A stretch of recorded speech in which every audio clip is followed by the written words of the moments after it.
السلام علیکم ورحمۃ اللہ وبرکاتہ۔ آج ہم سورہ سبا کی آیت نمبر 18 سے شروع کریں گے۔ اعوذ باللہ السمیع العلیم من الشیطان الرجیم، بسم اللہ الرحمن الرحیم۔ وَجَعَلْنَا بَيْنَهُمْ وَبَيْنَ الْقُرَى الَّتِي بَارَكْنَا فِيهَا قُرًى ظَاهِرَةً، اور ہم نے ان کے درمیان اور ان بستیوں کے درمیان جن کو ہم نے برکت دی تھی، قرن ظاہرہ، ایک ظاہری بستی بنائی، وقدرنا فیہا السیر، اور ہم نے وہاں ان کے لیے چلنے پھرنے کا ہم نے اندازہ کیا۔ سیروا فیہا لیالی و ایاما آمنین، کہ ان بستیوں میں چلو پھرو رات کے وقت یا دن کے وقت امن کے ساتھ۔ اس سے پہلے ہم قوم سبا کا ذکر پڑھ رہے ہیں کہ اللہ تعالیٰ نے ان کو بہت سی صلاحیتیں دی تھیں کہ انہوں نے بارش کا پانی روکا اور ڈیم کی صورتیں انہوں نے بنا لی، ڈیم بنا لیے، اور اس صورت میں انہوں نے پانی کو روک کر اپنے ملک کو فائدہ پہنچایا۔ اللہ تعالیٰ نے برکت کی اور ان کا ملک ہرا بھرا ہو گیا۔ لیکن ان کی ناشکری کی وجہ سے وہی ڈیم ٹوٹ کر ان کے لیے عذاب کا باعث بنے اور اس کی وجہ سے ان کی زمینیں ناقابل کاشت ہو گئیں۔ تو یہ ذکر فرماتے ہوئے اللہ تعالیٰ کہتے ہیں کہ ہم نے ان کی بستیوں کو اس طرح سے بنایا تھا کہ یعنی یہاں بارکنا فیہا کا لفظ اللہ تعالیٰ نے یہاں استعمال کیا ہے،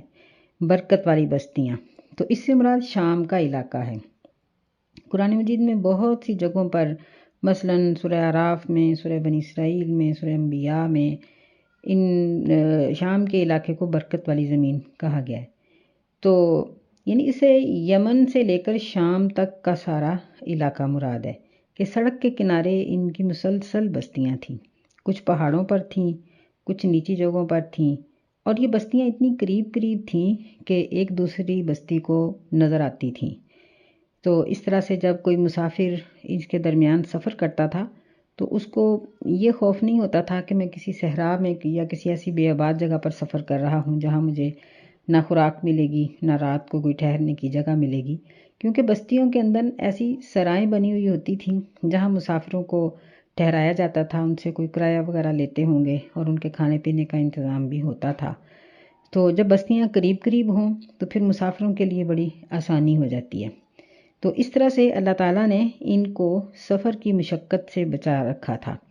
اور پھر ان کے اوپر یعنی کسی ڈاکے اور چوری کا خوف بھی مسلط نہیں تھا، کیونکہ ان کا سفر سارا بستیوں کے درمیان ہی، ایک بستی ختم ہوئی تو دوسری بستی شروع ہوئی۔ تو اللہ تعالیٰ نے فرمایا کہ دن رات جب چاہو سفر کرو، لیکن ان کا رویہ بڑا غلط تھا جو اللہ تعالیٰ اگلی آیت میں ذکر کر رہے ہیں۔ فَقَالُوا رَبَّنَا بَاعِدْ بَيْنَ أَسْفَارِنَا وَظَلَمُوا أَنفُسَهُمْ، تو انہوں نے کہا کہ اے ہمارے رب، ہمارے سفروں کے درمیان دوری پیدا کر دے۔ وَظَلَمُوا أَنفُسَهُمْ، اور انہوں نے اپنے آپ پر ظلم کیا۔ فَجَعَلْنَاهُمْ أَحَادِيثَ، پس ہم نے ان کو قصے کہانیاں بنا دیا۔ وَمَزَّقْنَاهُمْ كُلَّ مُمَزَّقٍ، اور ہم نے ان کو ٹکڑے ٹکڑے کر دیا، ہر طرح سے ٹکڑے ٹکڑے کر دینا۔ إِنَّ فِي ذَلِكَ لَآيَاتٍ لِكُلِّ صَبَّارٍ شَكُورٍ، بے شک اس میں ہر صبر کرنے والے اور شکر کرنے والے کے لیے بہت سی نشانیاں ہیں۔ یعنی یہ ان کا رویہ تھا کہ انہوں نے اس امن اور سکون کو انہوں نے شکر گزاری کی بجائے نافرمانی میں ڈھال لیا، کہ یعنی غرور کی وجہ سے، تکبر کی وجہ سے وہ اس طرح کی باتیں کرنے لگے اور یہ کہنے لگے کہ اے اللہ ہمارے سفروں کو دور کر دے، یعنی ہماری مسافت یہ بڑھا دے۔ اس کی تین طرح سے اس کی تفسیر کی جاتی ہے۔ ایک تو یہ ہے کہ انہیں یہ نعمتیں جو تھیں نا وہ راس نہ آئیں، اور یہ امن و عافیت کی قدر بھی نہیں کر رہے تھے، بلکہ تکبر اور غرور میں آ گئے، اور جب بھی وہ سفر کرتے تو ہر تھوڑی مسافت کے بعد جب دوسری بستی میں جا پہنچتے تو غرور کی وجہ سے کہتے کہ سفر کا مزہ تو تب آتا ہے کہ کہیں دور دراز کا علاقہ ہو، کہ گھر سے ہم سامان باندھ کے لے کے جائیں، انتظام کرنے کے لیے کر کے لے کے جائیں، چیزیں اٹھا کے لے کے جائیں، یعنی یہ ایک صرف غرور اور تکبر کی وجہ سے تھا۔ ویسے تو یہ باتیں کوئی آسان نہیں ہوتی۔ دوسری تفسیر اس کی ابن عاشور نے یہ کی ہے، کہتے ہیں کہ یعنی ان کا یہ کہنا ہے کہ میرے نزدیک یہ ایک اس کی ظاہری تفسیر یہ ہے کہ انہوں نے اپنے اس بات کے ساتھ، اپنے اس قول کے ساتھ انبیاء علیہم السلام اور جو صالحین ان کو اللہ کے عذاب سے ڈراتے تھے اور شرک سے منع کرتے تھے اور ان کو گناہوں سے منع کرتے تھے، ان کو نصیحتیں کرتے تھے، انہوں نے اس کا جواب دیا کہ چونکہ یہ لوگ ان کو یہ کہتے تھے کہ دیکھو اللہ تعالیٰ نے تمہیں کتنی خوشحالی دی ہے اور تمہارے لیے سفر کرنا بھی کتنا آسان ہے، تو وہ جواب میں یہ کہتے تھے کہ ہمیں سفر کی دوری پسند ہے، ہم تو چاہتے ہیں کہ کہیں ایسی جگہ پر سفر کریں جہاں ہمیں سارا کچھ انتظام کر کے لے کے جانا پڑے۔ جس طرح مکے کے لوگ نبی علیہ السلام کو کہتے تھے کہ ٹھیک ہے لاؤ عذاب، ہم عذاب کو دیکھنا چاہتے ہیں کہ عذاب کیسے آتا ہے، آگ گراؤ، آسمان کا ٹکڑا گراؤ یا ہم پہ پتھر برساؤ، معاذ اللہ۔ اس کی ایک تفسیر یہ کی گئی ہے اور تقریباً اس تفسیر پر بہت سے مفسرین متفق ہیں، وہ یہ ہے کہ ان کی زبان حال کی یہ بات ہے، یعنی جو بھی شخص اللہ تعالیٰ کی دی ہوئی نعمتوں کی ناشکری کرتا ہے، گویا کہ وہ یہ بات کہہ رہا ہوتا ہے کہ مجھے ان نعمتوں کی ضرورت نہیں ہے۔ یعنی جو وہ ناشکری کرتے تھے نا، اس کا مفہوم یہ ہے کہ ہمیں یہ سفر کی سہولتیں نہیں چاہیے، بلکہ ہم ان سہولتوں کے بغیر ہی سفر کرنا چاہتے ہیں۔ تو پھر ان کی اس ناشکری اور کفر کا انجام کیا ہوا؟ کیونکہ ناشکری بھی ایک کفر ہے، اور یہ سبا کی قوم کے لوگ یہ بھی کفر میں مبتلا تھے، ناشکری کا کفر بھی تھا، اس کے علاوہ بھی یہ لوگ کفر کرتے تھے۔ تو اس کا انجام ان کے لیے کیا ہوا؟ فرمایا فَجَعَلْنَاهُمْ أَحَادِيث، ہم نے ان کو قصہ کہانی بنا دیا، یعنی وہ صرف باتوں کی حد تک رہ گئے۔ حالانکہ یہ سبا قوم ایک بڑی مضبوط قوم تھی۔ یہ اس آدمی کے، جس طرح ہم پہلے ذکر کر چکے ہیں، 10 بچے تھے اور ان 10 بیٹوں کے آگے قبیلے تھے اور ان کا بہت بڑا ایریا اپنا تھا کہ پورا ایک علاقہ ہی ان کا اپنا تھا۔ لیکن جب یہ ان کے اوپر سیلاب آیا تو اس کے بعد چاہیے تو یہ تھا کہ یہ لوگ اپنی بستی کو دوبارہ سے ٹھیک کرتے اور جو بند ٹوٹ گئے تھے اس کو ٹھیک کر لیتے اور اپنی زمینوں کو آباد کرنے کی کوشش کرتے، اللہ تعالیٰ سے توبہ کرتے، معافی مانگتے، تو اللہ تعالیٰ ان کی خوشحالیوں کو ممکن تھا کہ لوٹا دیتا۔ لیکن انہوں نے وہاں سے خروج کر لیا کیونکہ کفر کی وجہ سے ان کے اوپر اللہ کی رحمت نہیں تھی، اور انہوں نے وہاں سے خروج کر کے نکل کے مختلف علاقوں کے اندر اپنی رہائش جو تھی وہ اختیار کر لی۔ جس طرح غسانی جو تھے یہ اردن کی طرف چلے گئے اور شام کی طرف چلے گئے، اوس اور خزرج قبیلے جو تھے یہ مدینے کی طرف چلے گئے، خزاعہ کے لوگ جو تھے وہ اس کی یعنی اس کے خاندان کے، یہ سب ان کے بیٹوں کے نام ہی تھے، سبا کے بیٹوں کے۔ تو یہ جدہ کے قریب تہامہ کے علاقے کے اندر یہ رہائش پذیر ہو گئے۔ اسی طرح ازد قبیلہ اور اسی طرح عمان میں جا کر یہ آباد ہو گیا، اور بہت سے دوسرے یہ لحم اور کندہ بھی تھے، یہ بھی دوسرے علاقوں کے اندر جا کر یہ رہائش پذیر ہو گئے۔ یعنی جو ایک سبا قوم کا نام تھا وہ نام صرف نام کی حد تک رہ گیا اور ان کی کوئی بھی علامت باقی نہ رہی، بلکہ یہ دور دور تک بکھر گئے۔ اور پھر ان کی آپس کی لڑائیاں اور جھگڑے اس قدر تھے کہ یہ لوگ مضبوط نہ ہو سکے۔ یہ اللہ تعالیٰ کی نافرمانی کی ایک بہت بڑی وجہ تھی۔ فرمایا ان فی ذالک لآیات لکل صبار شکور، یعنی جو لوگ صبر کرتے ہیں مصیبت پر اور اللہ تعالیٰ کی نعمت پر شکر کرتے ہیں، اس کے لیے اس میں بہت سی نشانیاں ہیں کہ اگر وہ صبر اور شکر کے ساتھ ایک جگہ پر رہتے تو ان کا نام زندہ رہتا۔ تو اصل جو وجہ تھی ان کے نام کے مٹنے کی ان کا کفر تھا۔ وَلَقَدْ صَدَّقَ عَلَيْهِمْ إِبْلِيسُ ظَنَّهُ فَاتَّبَعُوهُ إِلَّا فَرِيقًا مِّنَ الْمُؤْمِنِينَ۔ اس آیت میں اللہ تعالیٰ نے ان کی ذہنیت کا ذکر کیا ہے۔ فرمایا کہ بلا شبہ یقینی بات ہے کہ ابلیس نے ان پر اپنا گمان سچا کر دکھایا۔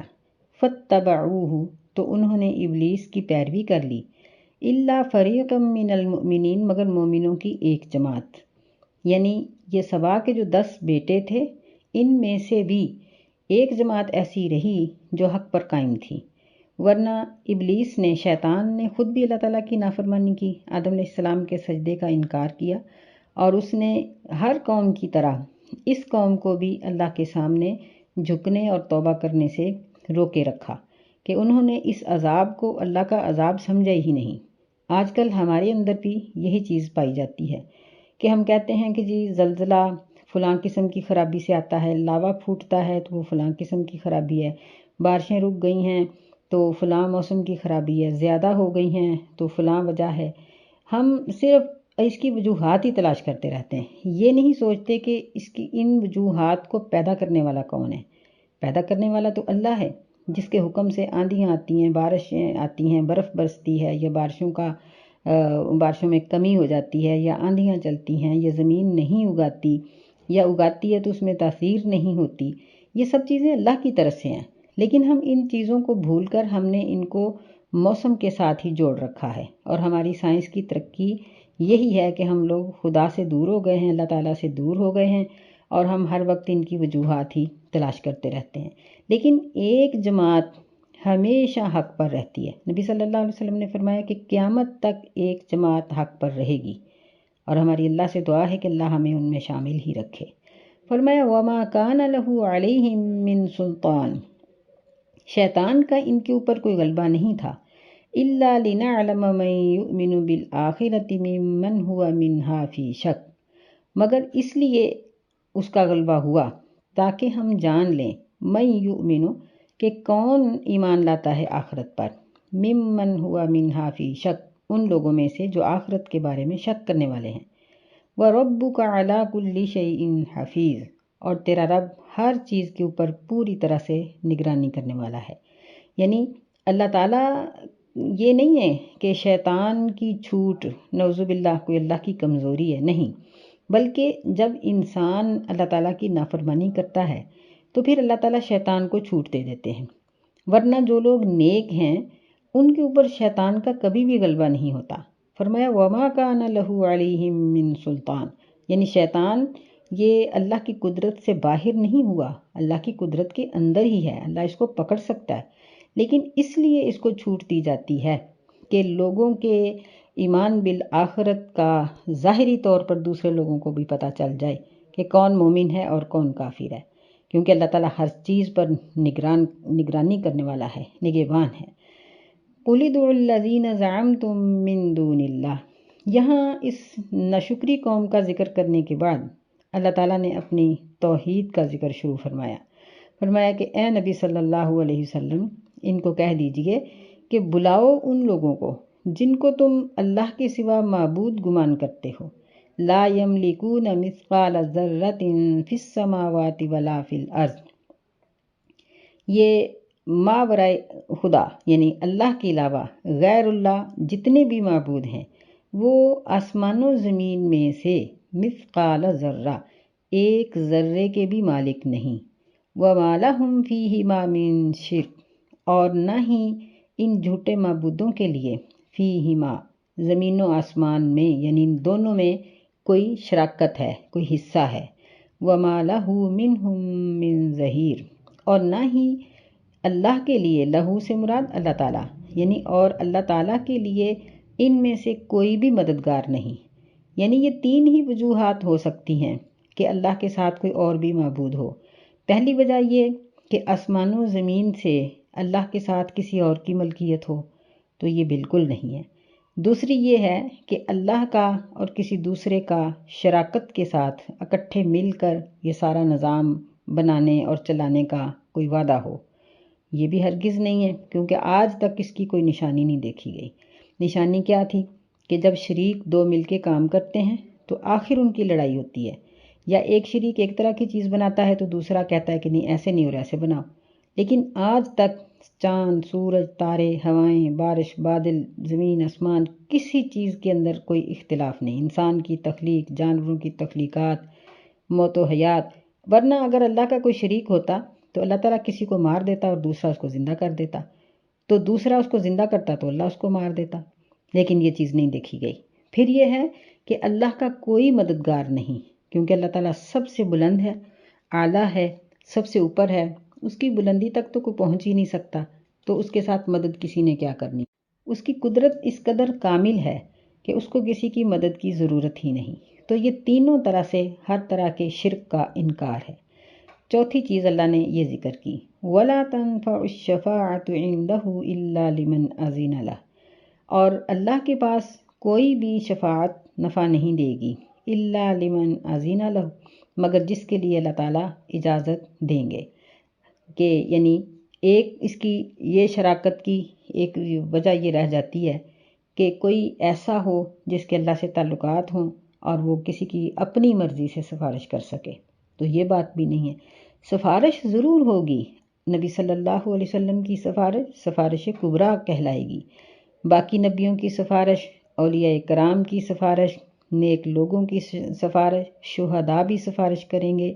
اسی طرح جن جن کو اللہ تعالیٰ اجازت دے گا وہ سفارش کریں گے۔ لیکن جو ایک مین بات ہے وہ یہ ہے کہ اللہ کی مرضی کے بغیر کوئی سفارش نہیں کرے گا،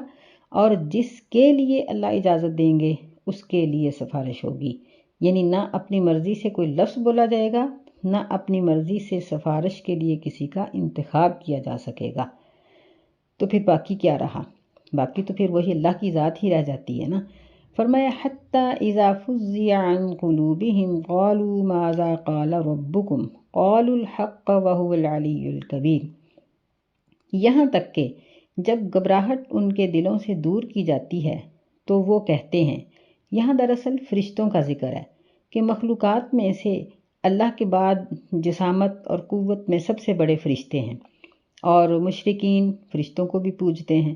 تو فرمایا کہ فرشتوں کی تو اپنی یہ حالت ہے کہ جب اللہ تعالیٰ ان کے اوپر کوئی حکم اتارتا ہے تو فرشتے یعنی یوں ہو جاتے ہیں پریشان کہ جس طرح ایک گھبراہٹ کی حالت میں، حتیٰ کہ اللہ تعالیٰ کا وہ حکم مکمل ہوتا ہے، اللہ تعالیٰ اپنا حکم ارشاد فرما دیتے ہیں، پھر فرشتے ایک دوسرے کو پوچھتے ہیں کہ تمہارے رب نے کیا کہا، تو پھر وہ اوپر والے فرشتے نیچے والوں کو کہتے ہیں کہ اللہ تعالیٰ نے حق بات کہی ہے۔ پھر ان کو کہیں جا کر تسلی ہوتی ہے، کیونکہ ان کو یہ پریشانی ہوتی ہے کہ شاید اللہ تعالیٰ نے ہماری موت کا حکم جاری کر دیا، یا قیامت کا حکم جاری کر دیا ہے، یا اللہ تعالیٰ نے کسی بستی کے اوپر عذاب کا حکم جاری کر دیا ہے۔ تو یہاں جو بات بتانا مقصود ہے وہ یہ ہے کہ جو مخلوق اس قدر گھبرا جائے وہ اللہ تعالیٰ کے ساتھی کیسے بن سکتے ہیں؟ ساتھی تو وہ ہوتا ہے جو گھبراتا نہیں ہے، جو پریشان نہیں ہوتا بلکہ بے دھڑک بات کر دیتا ہے۔ تو جن فرشتوں کو خود اس قدر ڈر ہے، خوف ہے، تو وہ کس طرح اللہ تعالیٰ کے برابر یا وہ اللہ سے اونچے ہو سکتے ہیں یا اپنی مرضی سے اور جبراً سفارش کر سکتے ہیں؟ نہیں، ایسا تو ہو ہی نہیں سکتا۔ نبی صلی اللہ علیہ وسلم کی حدیث میں یہ ساری کیفیت بیان کی گئی ہے، اور یہ بخاری شریف کی ایک حدیث ہے جس میں نبی صلی اللہ علیہ وسلم نے فرمایا، اذا قضى اللہ الامر فی السماء والارض، جب اللہ تعالیٰ آسمان و زمین کے کسی معاملے کا فیصلہ کرتے ہیں اور آسمان میں اس فیصلے کو سناتے ہیں تو فرشتے اپنے پروں کو جھکا لیتے ہیں، یعنی اور ان کو یوں ہلاتے ہیں۔ فرمایا کالسلسلۃ علی صفوان، جیسا پتھر کے اوپر ایک زنجیر ماری جاتی ہے، تو اس طرح کی آواز پیدا ہوتی ہے۔ اور پھر یعنی اس کی ساری تفصیل نبی صلی اللہ علیہ وسلم نے فرمائی کہ پھر اللہ تعالیٰ کا حکم جب ختم ہوتا ہے، فرشتوں کی گھبراہٹ دور ہوتی ہے، وہ ایک دوسرے سے پوچھتے ہیں، تو نیچے سے جنات شیاطین بھی یوں ایک دوسرے کے ساتھ جڑ کر آسمان کے کناروں تک پہنچے ہوتے ہیں۔ پہلے تو آسمان کے اوپر چلے جاتے تھے، لیکن نبی علیہ السلام کی پیدائش سے لے کر پہرے رکھ دیے گئے۔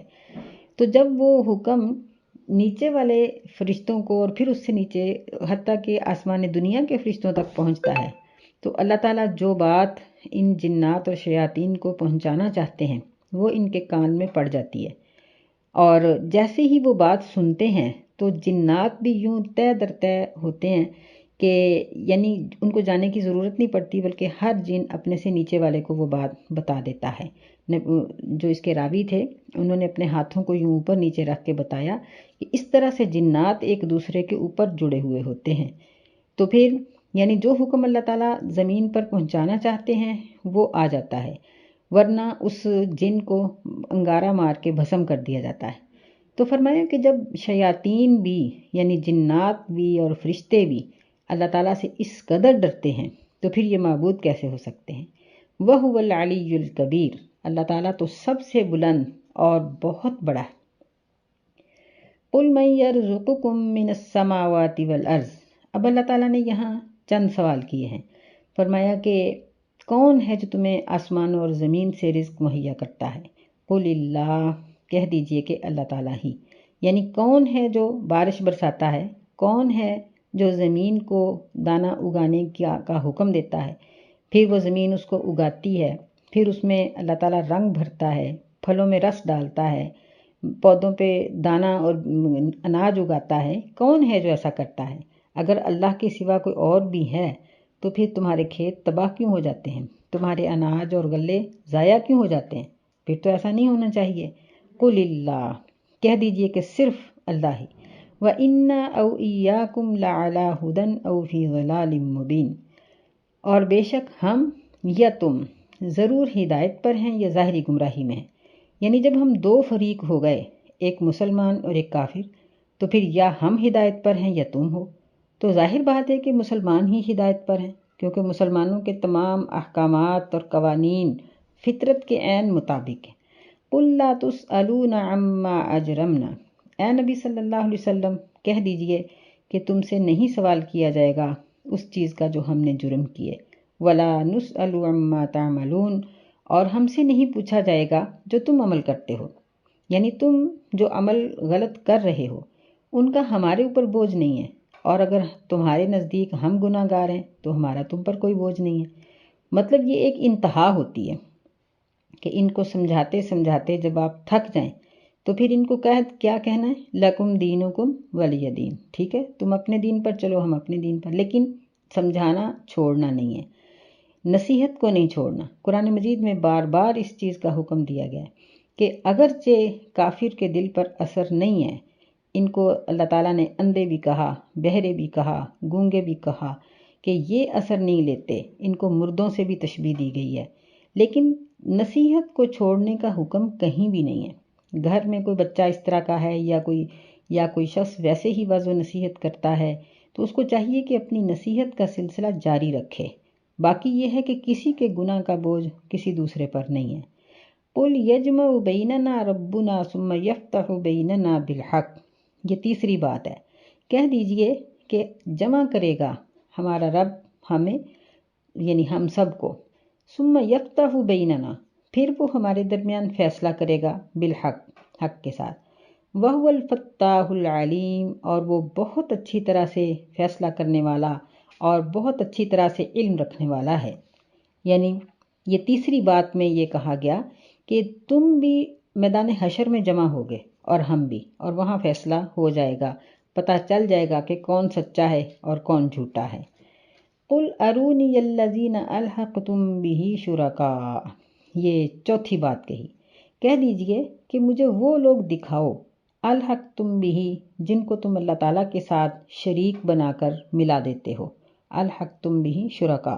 یعنی اللہ کے جن کو تم نے شریک بنایا ہے، مجھے دکھاؤ تو صحیح کہ ان کی کارکردگی کیا ہے، وہ کرتے کیا ہیں۔ تو ظاہر ہے کہ اس کا جواب کچھ بھی نہیں، اس لیے فرمایا کلا بل هو اللہ العزیز الحکیم، ہرگز نہیں، یعنی ایسا وہ نہیں دکھا سکتے، بلکہ وہی اللہ غالب ہے اور حکمت والا ہے، یعنی اس کی حکمت اور اس کا غلبہ مکمل ہے، اس لیے اللہ کے سوا کوئی کسی بھی شریک کی کوئی کاروائی ہے ہی نہیں جو دکھائیں۔ وَمَا أَرْسَلْنَاكَ إِلَّا كَافَّةً لِلنَّاسِ بَشِيرًا وَنَذِيرًا وَلَكِنَّ أَكْثَرَ النَّاسِ لَا يَعْلَمُونَ۔ توحید کے بعد اللہ تعالیٰ نے یہاں رسالت کا ذکر کیا، اور ہم نے آپ کو نہیں بھیجا مگر تمام لوگوں کے لیے خوشخبری دینے والا اور ڈرانے والا بنا کر، اور لیکن اکثر لوگ نہیں جانتے۔ اس میں کافہ کے دو معنی ہیں۔ ایک تو یہ ہے کہ یہ لفظ کافہ یہ عامتن کا وزن ہے، تو اس کا مطلب یہ ہے کہ تمام لوگوں کی طرف، یعنی نبی صلی اللہ علیہ وسلم کی بعثت کے بعد دنیا کے جتنے بھی جن و انس ہیں سب کی طرف نبی صلی اللہ علیہ وسلم پیغمبر بنا کے بھیجے گئے، جبکہ پہلے پیغمبروں کا سلسلہ ایسے رہا کہ ان کی حدود ہوتی تھیں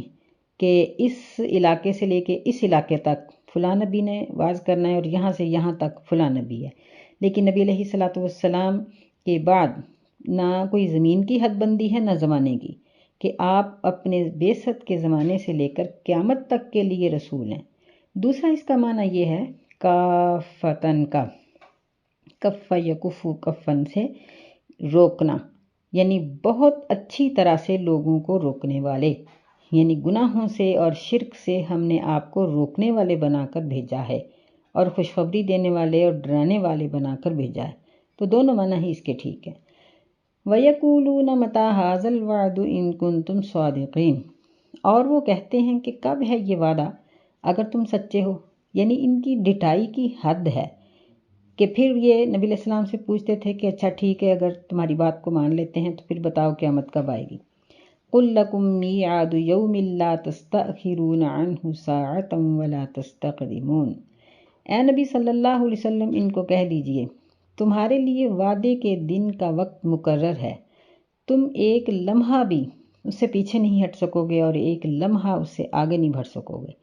یعنی تمہاری موت کا، عذاب کا، قیامت کا دن مقرر ہے اور تم اس سے نہ پیچھے ہٹ سکتے ہو کہ اس کو پہلے لے آؤ اور نہ ہی اس کو لیٹ کر سکتے ہو، بلکہ جب اللہ تعالیٰ کا حکم ہوگا اس وقت قیامت آ جائے گی یا عذاب آ جائے گا، اور اللہ تعالیٰ موت ہے یا قیامت یا عذاب اس کو صحیح اس کے وقت پر ہی بھیجے گا، کہ یہ نہیں ہوگا کہ عذاب آ جائے تو بعد میں پتہ چلے کہ نہیں ابھی نہیں تھا آنا، یہ لیٹ کیا جانا چاہیے تھا، نعوذ باللہ۔ نہیں، اللہ تعالیٰ کا ہر اندازہ صحیح ہے کیونکہ اللہ تعالیٰ کا علم کامل ہے اور وہ اپنے بندوں کے اوپر بہت رحم کرنے والا ہے کہ وہ ان کے گناہوں سے درگزر کر کے سزاؤں کو لیٹ کر دیتا ہے۔ اللہ سے دعا ہے کہ اللہ تعالیٰ ہمیں دنیا میں بھی اور آخرت میں بھی عافیت عطا فرمائے، آمین۔ السلام علیکم ورحمۃ اللہ وبرکاتہ۔